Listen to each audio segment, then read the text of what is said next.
In what's been described as a high-handed and arrogant action, Suffolk Coastal District Council has told a thriving local Felixstowe business that it has to close in just 6 months. In part one of our first ever two-part special, we're at Felixstowe Viewing Point to meet proprietor of the Crow's Nest, Sam Dorling, who with her staff will be looking for new jobs in March after 11 years of solid service to our community. When have you been told you're going to leave? Apparently in March. I've been told that I've got to be gone in March or by March or the end of March, I'm not sure, but I've been given March. So you've been given your marching orders for March? Marching orders for March, yeah.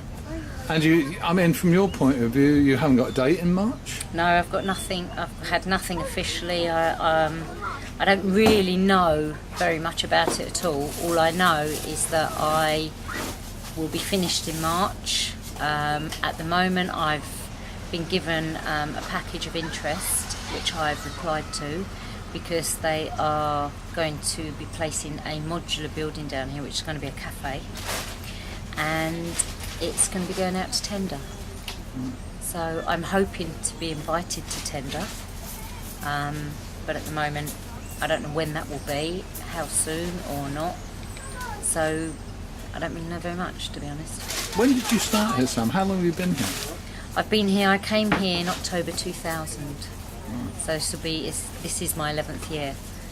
So. And you took it over from what kind of situation? And well, when I took it over, it was here. Obviously, it'd been here 6 or 7 years, and there were a couple of boys in here running it. It wasn't particularly busy. There were a lot of people who weren't really using it to its potential, customer-wise. You know, it was just really the odd cup of tea and the odd sausage roll, bacon, chips. We've extended the menu quite a lot. We do a lot more healthy option. We do jack potatoes, salad baguettes. We make our own cakes and shortbreads. We'll do chilies. We do hot pork rolls, things like that. So we've upped the ante quite a lot since we've been here.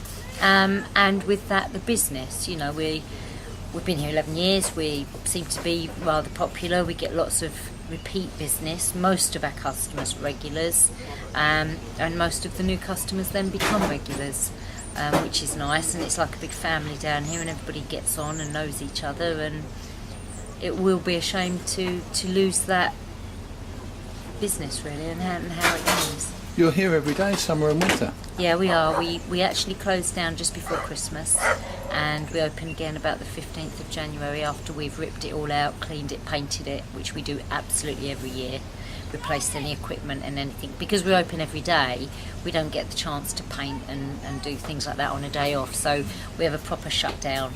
And to be honest, that time of year, everybody's busy with Christmas. Everybody's on a diet the first couple of weeks of January, so by the time we come back sort of the 14th of January, everyone's absolutely dying for a bacon roll. In the winter especially, you've got a little community down here. You've got sort of a constant flow of people who know you and who you know in and out here, haven't you? Yeah, we have. Our hours are obviously limited in the winter, but we still stand here every day. It doesn't matter what the weather's doing, we are open and we are here. And I think that's what stood us in good stead over the years, because people know that we're going to be here. They don't turn up and think, they're closed, or we're definitely here every day. We might only be here till 2-3 o'clock in the winter, but we are open every day at 10 o'clock for that bacon roll or the cup of tea, or just sometimes, a friendly smile and a bit of cheery chat. We have a lot of our customers are on their own, and we have a big Christmas dinner all together, and as I say, it's just like a whole community that we've helped build down here, which wasn't here before. The whole new idea for the whole cafe and all this kind of stuff has been almost done on the quiet, it seems to me. I mean, no one knew much about it until it all popped out. It does seem to be quite a closed shop. I mean, I have tried for a long time to get information or to speak to somebody who can give me some details or any information really to help me understand what's going on. But there doesn't seem to be anybody. There are meetings that go on a regular basis with the Port of Felixstowe and Suffolk Coastal Council, and even volunteers from the museum go to these meetings, and yet I can't go. I think I have valuable input that I could give to them, and even if they're going to build a cafe without me, I still think I have valuable knowledge of the people and the business that's here that could help the new proprietors to build a good business. So, you know, it makes it very difficult for me, because not only do I want to have the business myself, but it would be a travesty to put somebody in here who doesn't understand the concept and the people that are here. And we've got cups of tea for 70p. Yeah, we have. My tea's been 70p for 10 years.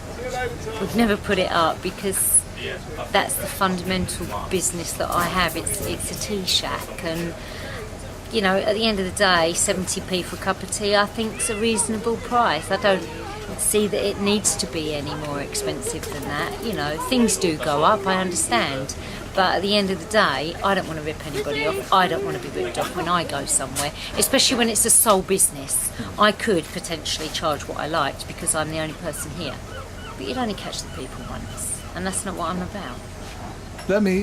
Let's just clear up what's happening after this. So in March we're all going to come and wave you goodbye, Sam, really. Hopefully not. But in March we're going to have a new building put up here, and that's, I'm told, not going to last very long anyway. Well, the paperwork that I've actually seen quite clearly states that it's only going to be here for 2 to 3 years.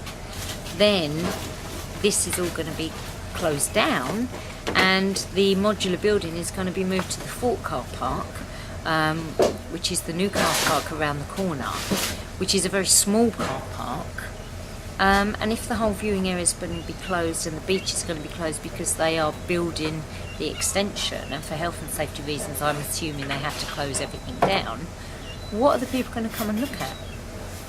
You know, your food is going to have to be exceptional, and you're going to have to have worked really hard for the next 2 to 3 years to get everybody on side, to make them come purely to have lunch or breakfast or dinner or whatever it might be, a cake and a cup of tea, to then drive away and having nothing to look at. And most people that come here spend 2 or 3, 4 hours here if it's sunny.